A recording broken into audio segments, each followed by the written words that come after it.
ulat ng mga dekreto, manipesto, at iba pang kasulatan para kay Aguinaldo, kaya siya tinaguriang utak ng himagsikang Filipino. Sa panahon ng digmaang Filipino-Amerikano, kahit nalumpo, hindi sumuko si Mabini. Nahuli siya noong 1899 ngunit tumangging manampa sa bandila ng Estados Unidos. Sa halip, ipinagpatuloy niya ang pagsulat laban sa pananatili ng mga Amerikano sa Pilipinas.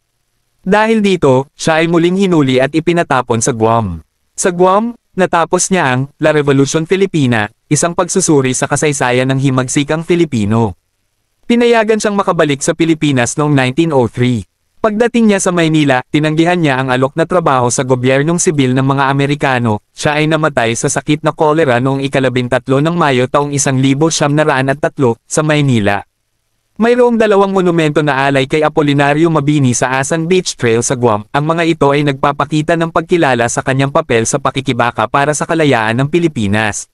Si Apolinario Mabini ay isang mahalagang bayani sa kasaysayan ng Pilipinas dahil sa kanyang mga ambag sa rebolusyon, sa kanyang paninindigan laban sa kolonyalismo, at sa kanyang mga akda na nagbigay inspirasyon sa mga Pilipino.